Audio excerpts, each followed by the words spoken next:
Hey, welcome back. Another day, another vlog. Sunday day, Father's Day here in Australia. Got woken up by my little buddy Jack. Breakfast in bed, some waffles and chocolate ice cream and fried bananas, little champion. Him and Bentley come in and see me, Chocolate Lab. So yeah, very good day for me. Hope all the rest of you fathers out there got spoiled by the kids. It is a fun day, and yeah, got to spend a bit of time with him. So it was really cool. Just a nice, quiet, relaxing day.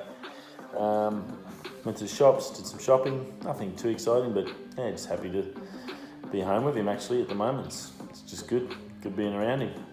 He's just about 2, so he's in that age where it's just fun. He's either fun or grumpy and spits of chocolates. But yeah, generally the fun side's more prominent, so yeah, cool.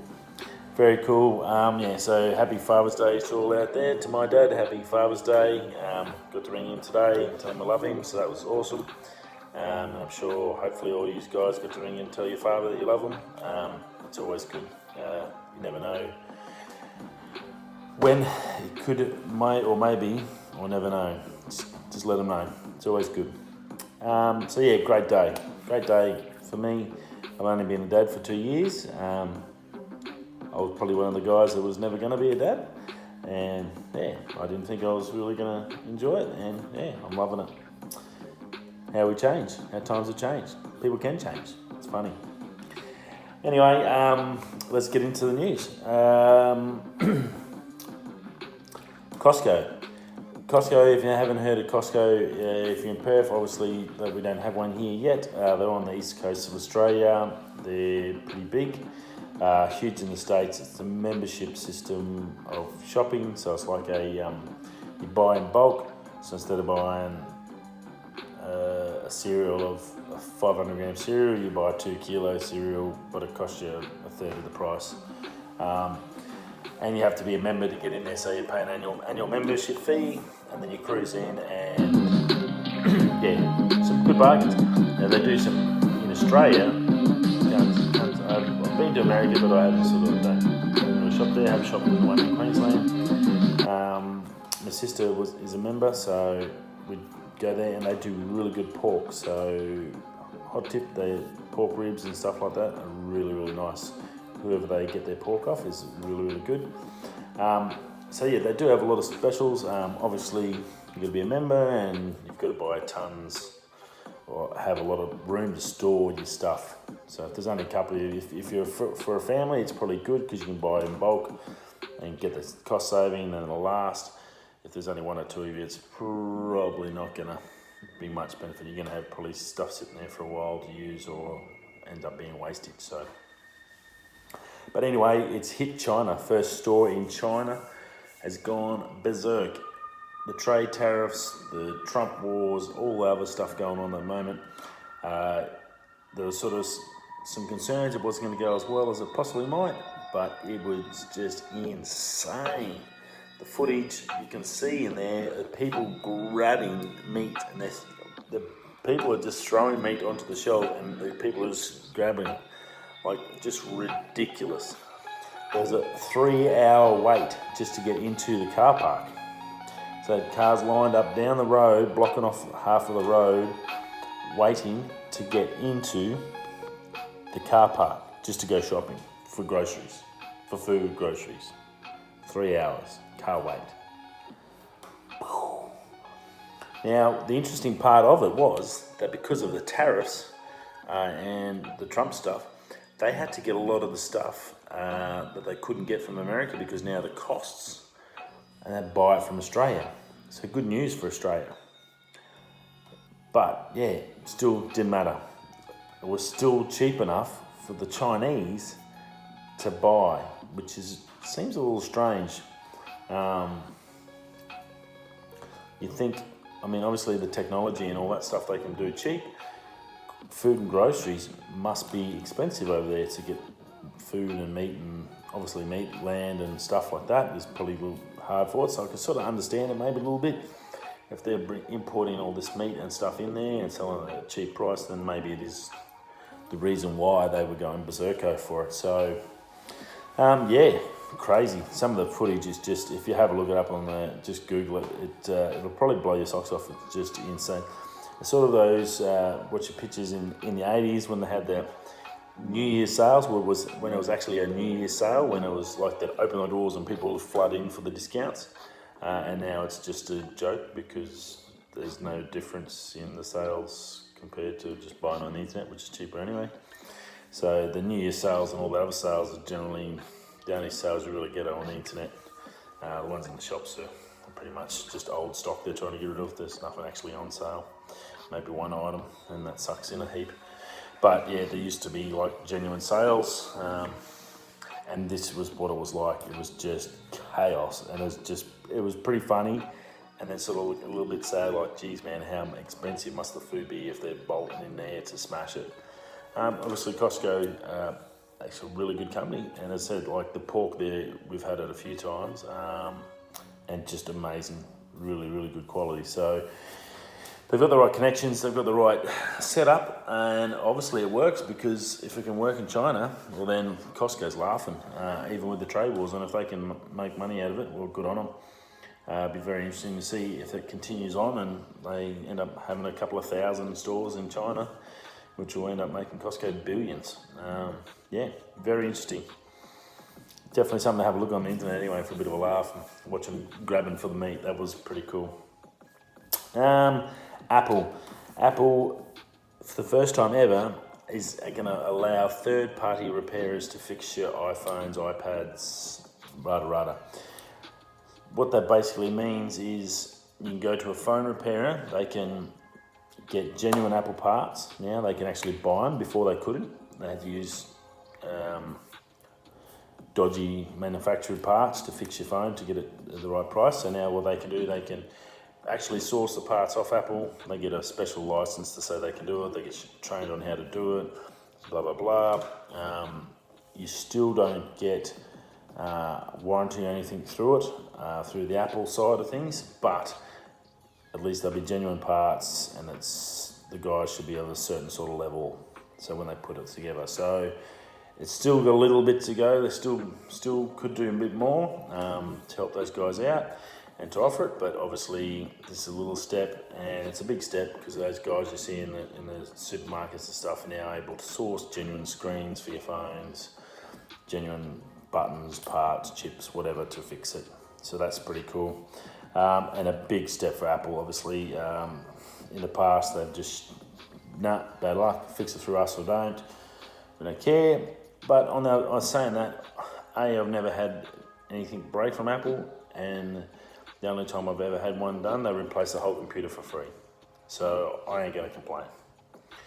People might have had other bad issues, but in Australia, to walk in with a crap computer, to get told that the screen's stuffed, there's nothing they can do, and then half an hour later they say, yeah, we'll give you a free computer, we'll give you a full replacement cost of your computer, and let me do it into an upgrade and add some money on to get an upgrade.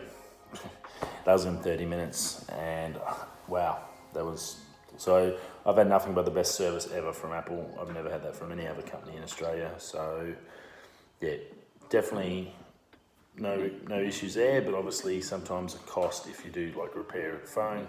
Some people, for whatever reason, don't use covers to protect their phone from dropping it and smashing it, and I still don't understand that. Who cares what a phone looks like when it's shattered into 1,000 pieces? But I do know of people that use them and buy 2 or 3 phones a year because they don't want to buy a case. They couldn't be bothered. It's too lazy. So yeah, it's for those guys and people who refuse to use a case for whatever reason. Then now it gives you some more options to get it cheaply repaired. So check that out. That's pretty good. Good work, Apple. Small baby steps. Google, the other big boy, opens up its malware program to apps with 100 million installs to get paid. So if you're a computer person, one of those awesome people that can go in and do code and read code and all that sort of stuff, in the past, Google paid good money if you could find faults with their programs, with their operating systems. That you can get, I think it's for their main operating system, it's something anywhere up to like $100,000 if you can find a fault. Show it to them, then they'll go, yep, boom, fix it. They'll give you $100,000. Mine for their just normal software, I think it's like $50,000, which is huge money. Just think if you're an American where its average wage is $15,000, and you're really good on the computer, and you can go and find these issues by just using the system, and you come across something, that's $50,000 in your pocket cash. That's just insane. It's basically like a reward, so it's not even like a job or you're getting paid to do it, it's just a reward, so it should be just cash in hand, no tax, no nothing. So now they've opened that up to any of their apps that have had 100 million installs. Now that's a lot of installs, but it's progress.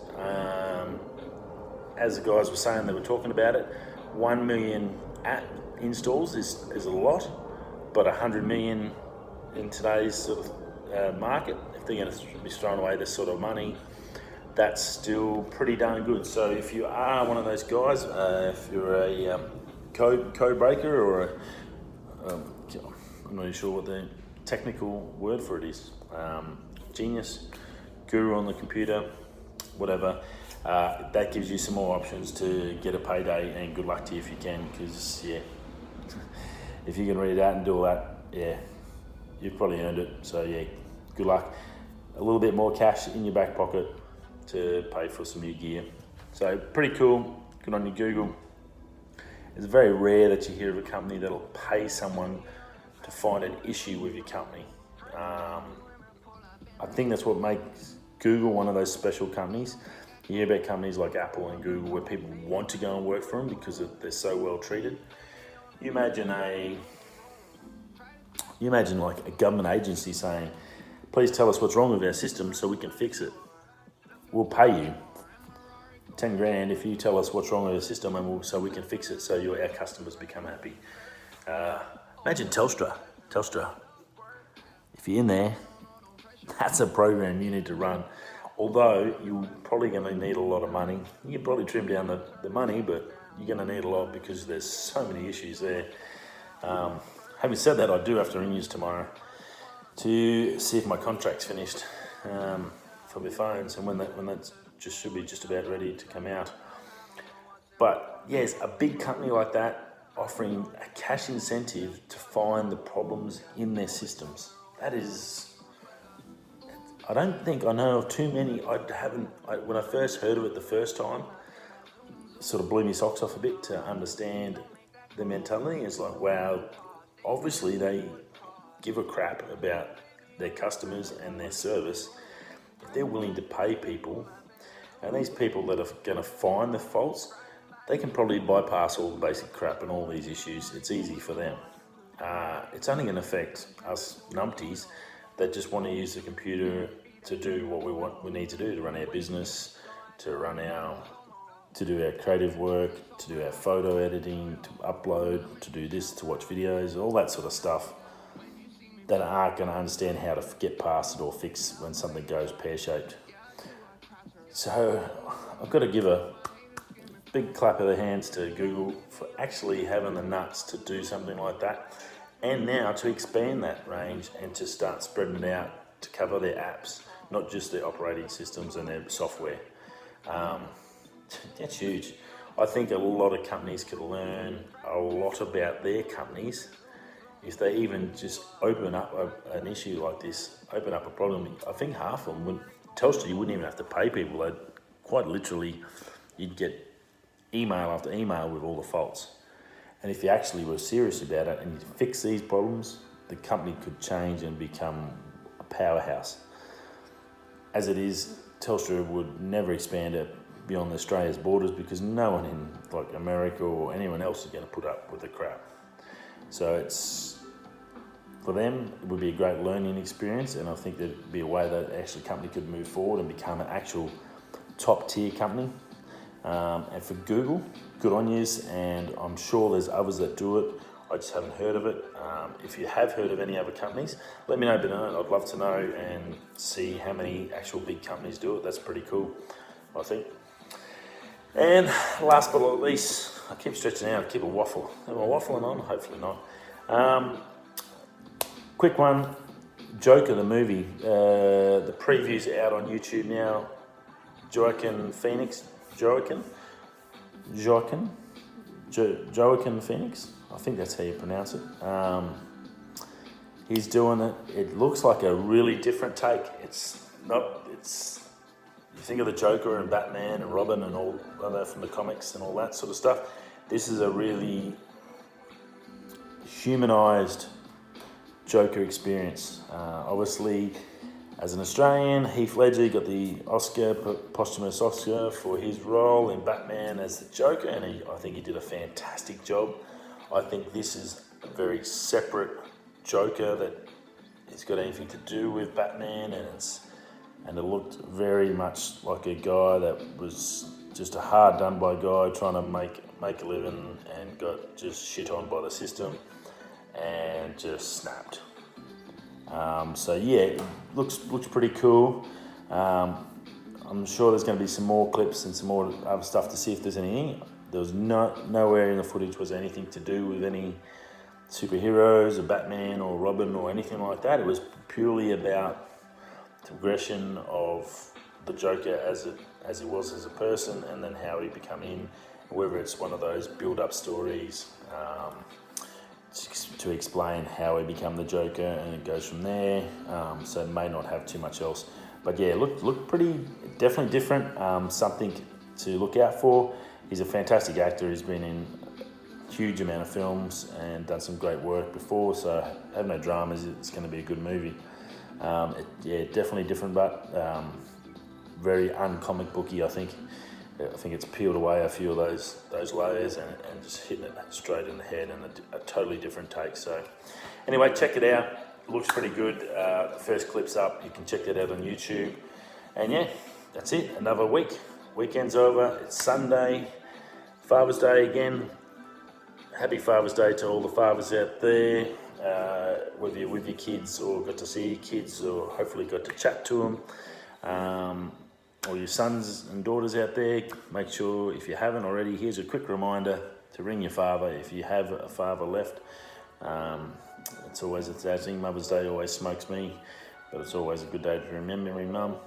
But Father's Day, I've always make sure to ring the old man and let him know how much I love him. And it's always a good way to remember and tell your parents you love them. It's always a good thing. Anyway, from me to you, have a great rest of the day. Wherever you are, if you're going to work, coming home, or heading out, or just crashing out with a cold beer on the porch. Happy Father's Day, and we'll see you all tomorrow for a new week, on Monday.